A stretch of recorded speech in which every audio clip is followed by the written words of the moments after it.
Donc après avoir vu donc une vidéo qui concernait donc le mélange de deux cours distincts, ben, j'ai fait une vidéo qui concernait deux cours identiques, mais de masses différentes. Masses différentes.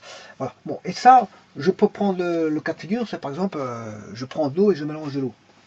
Bon, anciennement, quand on voulait prendre un bain, on devait, si vous voulez, verser plusieurs seaux, seaux d'eau bouillante, et le mélanger à de l'eau froide pour obtenir ainsi dans la baignoire. Bon, avant, ils se lavaient dans des baignoires, hein, dans des, comment on appelle ça, les baignoires, c'était plutôt de, comment on appelle ça, des bassines.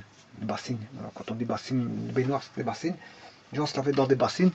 Il fut tout un temps où les gens se baignaient dans des bassines, hein, c'était comme ça. C'était l'époque. Bon, maintenant, dans les salles de bain, bon, ça n'a pas toujours été le cas.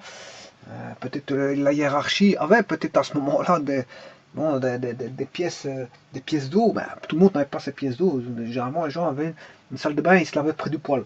Voilà, près du poêle. Voilà. Encore, il fallait voir comment le poêle était à ce moment-là, et chaque époque avait son poêle. Voilà. Donc, pour former de l'eau, et même maintenant aussi, on peut raisonner de cette manière-là. Si vous voulez de l'eau tiède, ben, il faut mélanger de l'eau chaude et de l'eau froide. Il ne faut pas aller dans l'ancienneté. Quand je parle de l'ancienneté, c'est tout simplement pour vous dire que les premières personnes qui, qui se sont amenées à se poser de telles questions, ben, c'est Taylor et Richman. Voilà, vers 1700. Voilà, ils ont fait ce type d'expérience, ben, voilà, que vous pouvez faire actuellement, et vous faire des petits calculs de calorimétrie et voir si vous allez arriver à des températures d'équilibre. Voilà. Donc, ils mélangeaient de l'eau chaude et de l'eau froide, pour ainsi dire bouillante. Bouillante, ça veut dire qu'elle a bouilli à 100 degrés, hein, avec une certaine quantité d'eau froide, et pour obtenir de l'eau tiède. Voilà, et ils regardaient la température adéquate où elle allait arriver, cette température exactement. Parce que le but, c'est d'arriver, c'était pas de mélanger pour prendre son bain, mais c'était de faire un mélange pour savoir à quelle température ils allaient arriver. Donc la relation mathématique qu'il y ait, euh, voilà, les masses, les températures et les chaleurs massiques. Quoique, bon, à ce moment-là, ils ne connaissaient pas les chaleurs massiques, sont venues qu'après un certain moment. Donc, voilà, ils ont pu faire quand même des calculs en se posant des petites questions et en formalisant leurs réponses, de telle manière à arriver à une vérité. Et c'est le but de ma vidéo, justement, arriver à cette vérité-là que, bon, que les situations. Bien sûr, euh,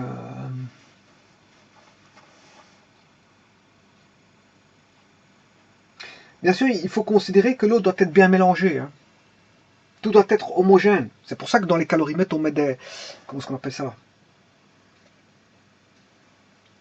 Je sais plus le nom. Des palettes. On met des palettes dans un calorimètre pour bien faire un mélange. Pour généralement, quand on fait en chimie ou en physique, quand vous faites un mélange, ben, vous rendez le mélange homogène, hein. Il faut que tout soit mélangé dans toute la partie de. Voilà, quand vous faites une solution chimique, la solution chimique doit être mélangée partout.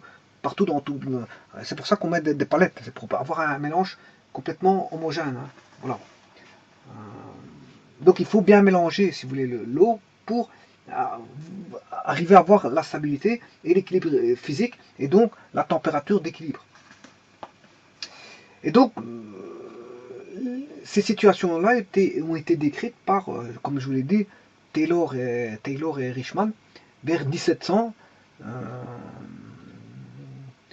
pour trouver la loi qui régissait, si vous voulez, les changements de température lors de ces mélanges. Alors bon, maintenant, moi je prends de l'eau, mais j'aurais pu prendre deux corps identiques, hein. C'est pas forcément de l'eau. Bon, Richman et Taylor l'ont fait avec de l'eau. Bah, ici, vous pouvez prendre tout type de corps, hein, c'est pas un problème, hein, voilà. Les équations sont là.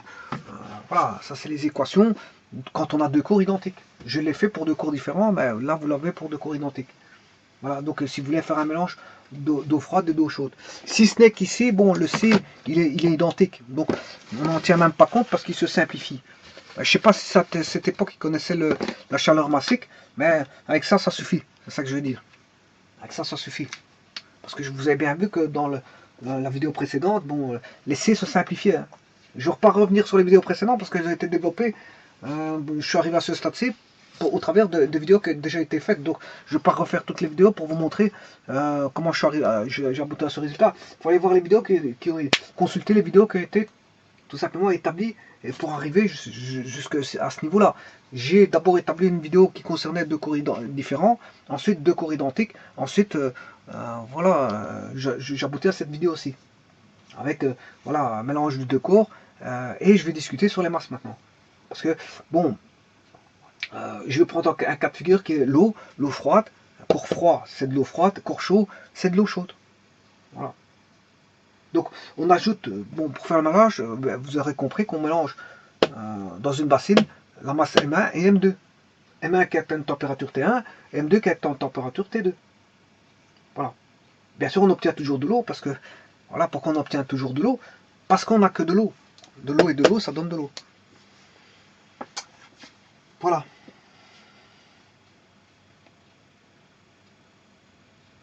Bon, bien sûr, on remue, et on a,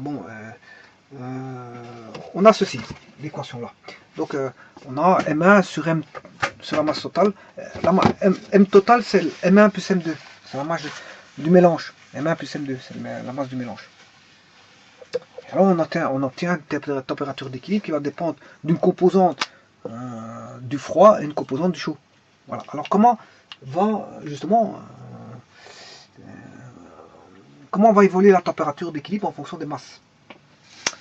Eh bien, si je prends M1 égale M2, ben là j'ai M1 sur M total, M1 sur M total, ce qui veut dire que je peux mettre en évidence,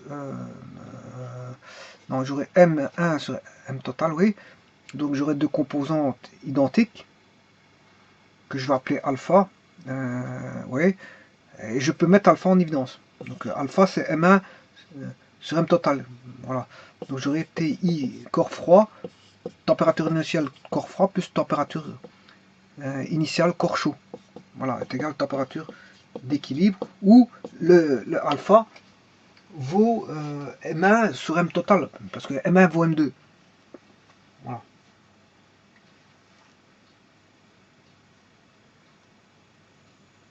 Bon, mais si M1 vaut M2, que vaut la masse totale?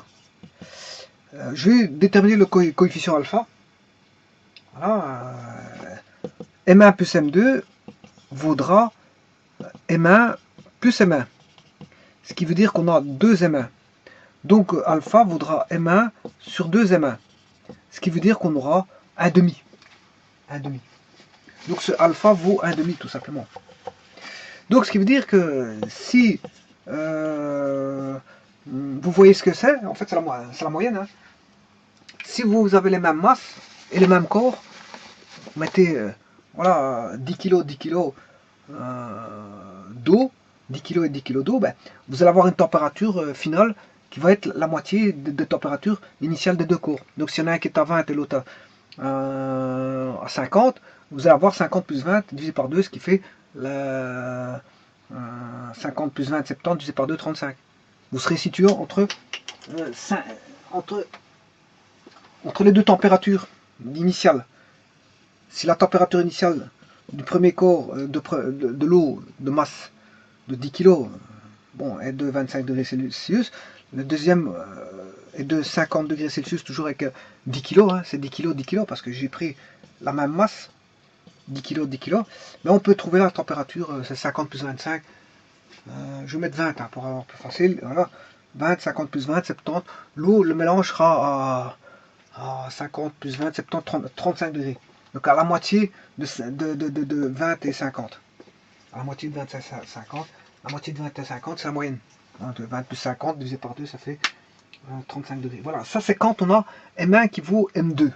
M1 qui vaut M2. Bon, maintenant, ceci dit, si on a M1 qui est beaucoup plus grand que M2, hein, bon, je vous rappelle ce que c'est qu'M1, parce qu'il faut savoir aussi ce que c'est que M1, c'est le corps. Si j'ai plus de M1, plus de corps froid, M1, plus de... si j'ai plus de corps froid, ben, on va se situer proche de T1. Hein. On a un équilibre qui va se faire plus du côté de T1. Voilà, on va avoir un équilibre proche de T1. T1, qu'est-ce que c'est? Ben, c'est la température initiale de corps froid. Voilà, c'est normal parce que, voilà.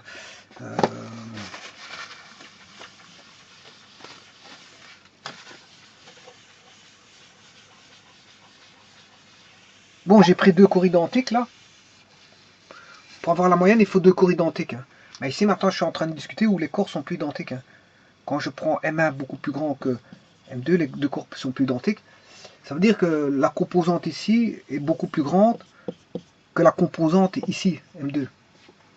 Donc ça veut dire que ce terme ici, en T, la prépondérance de T initial, via son coefficient ici, sera beaucoup plus grande que celui-là.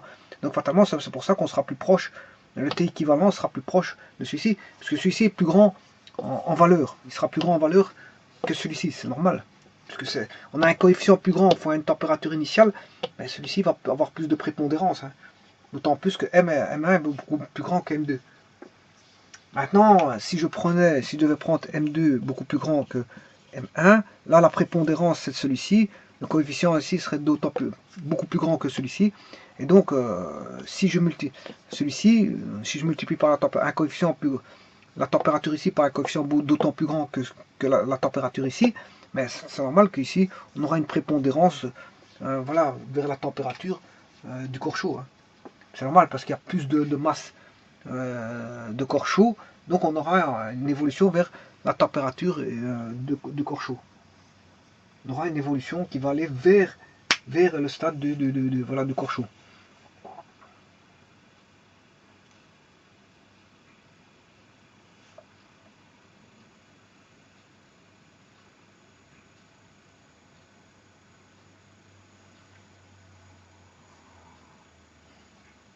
Et donc, ce que je vous montre là, bon, ça a été montré par des personnes anciennement, mais qu'on peut démontrer facilement maintenant. Donc ce sont donc les proportions d'eau froide et d'eau chaude dans la masse totale M qui M total, MT au total qui sont essentielles. C'est la prépondérance des masses qui sont essentielles. C'est la prépondérance des masses qui font qu'on aura voilà, un déplacement vers une température vers plus une température d'équilibre qui va plus se rapprocher d'une température initiale que de l'autre. Voilà. Et maintenant, si on a bien sûr les masses qui sont identiques, là, à ce moment-là, on va se situer à la moyenne. À la moyenne. Voilà.